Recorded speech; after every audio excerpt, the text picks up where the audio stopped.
Evil. The English dictionary defines evil as something profoundly immoral and wicked.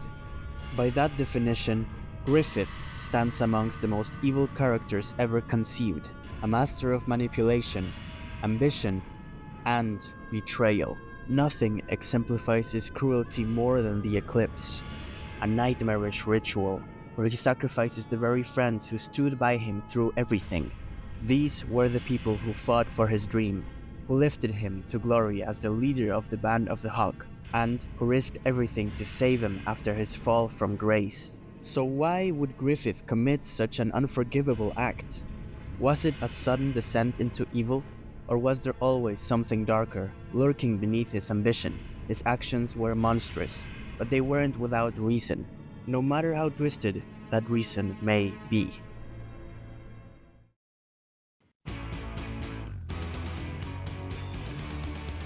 Okay guys, first of all, this is not a devil's advocate video, okay? So calm down. I'm only analyzing the reasoning I believe Griffith used to justify his own actions.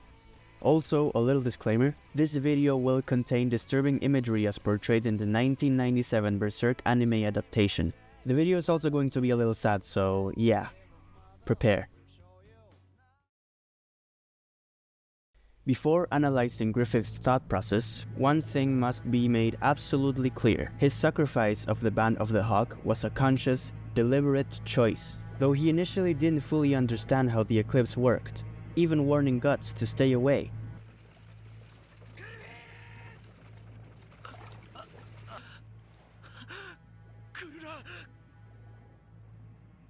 Once the God Hand laid out the terms for him, he made his choice deliberately.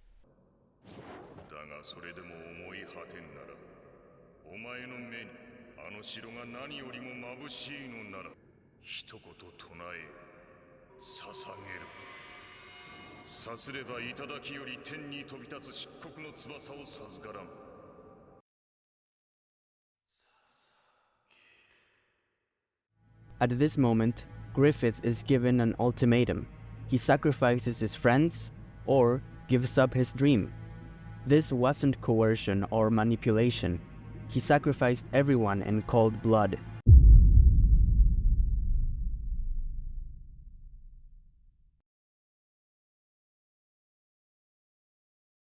To grasp why Griffith made such an unspeakable choice, we need to examine how he regards both ends of the deal, which are his friends and his dream respectively. First, we'll go over his dream. Griffith's defining character trait is his ambition. One day, he wishes to rule over a nation. For Griffith, this isn't just a simple dream, it's his life purpose.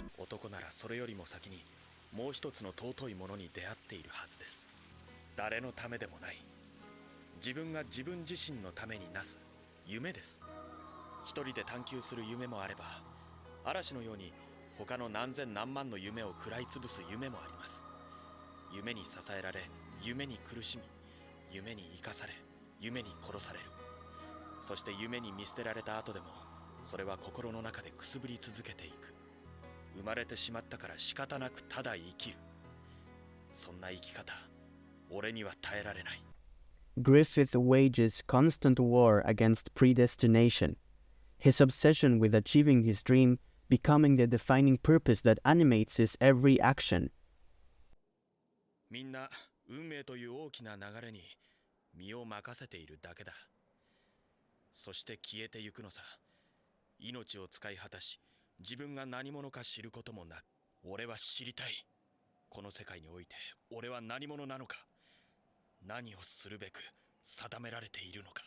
Every action Griffith takes in the show is made with the end goal of achieving his dream, with the exception of one, trying to convince Guts to stay in the Band of the Hawk. This distraction is what ultimately triggers Griffith's fall from grace, as he ends up incarcerated in a dungeon obsessing over Guts. Now that we understand Griffith's main motivation, we can talk about how he regards his friends, or as he calls them, his subordinates.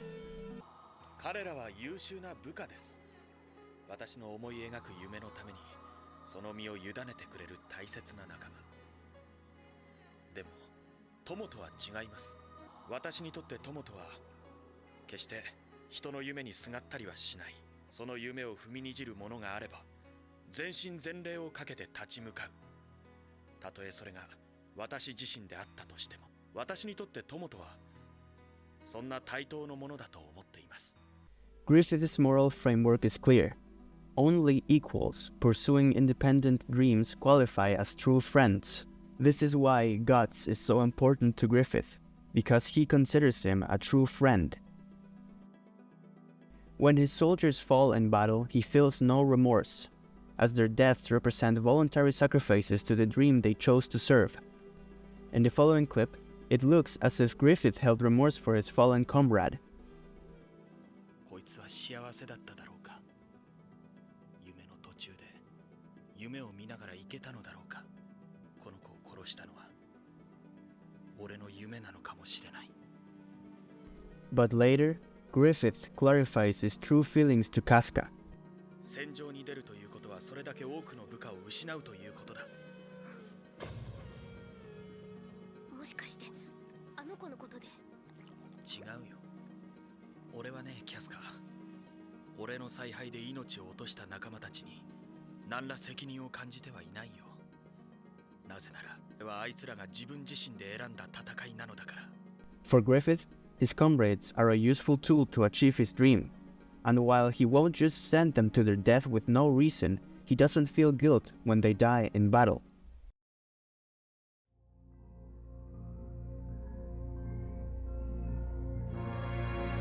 Right before the sacrifice, Griffith is shown an illusion by the God Hand. In it, we can see a young Griffith chasing after a castle in the distance. Then, suddenly, he realizes he is stepping over a pile of his comrades' bodies.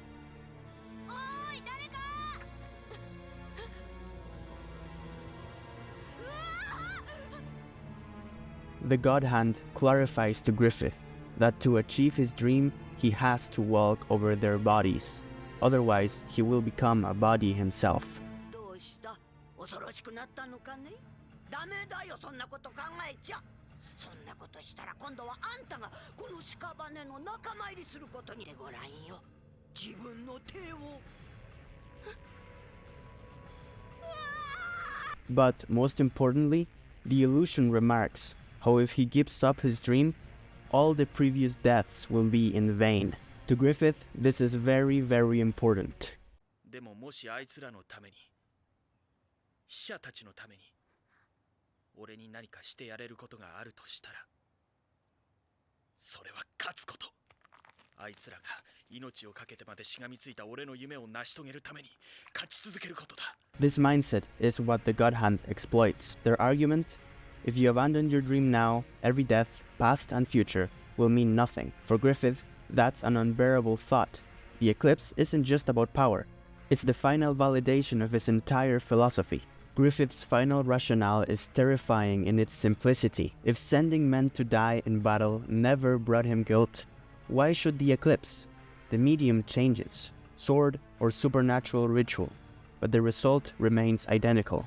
Lives spent for dreams' fulfillment. The true horror lies in how reasonable this seems to him. Not a damnation, but an inevitable conclusion. The final validation of a worldview where dreams consume everything, even the dreamer's humanity. That's it for today. Thank you so much for hearing me out. See you next time.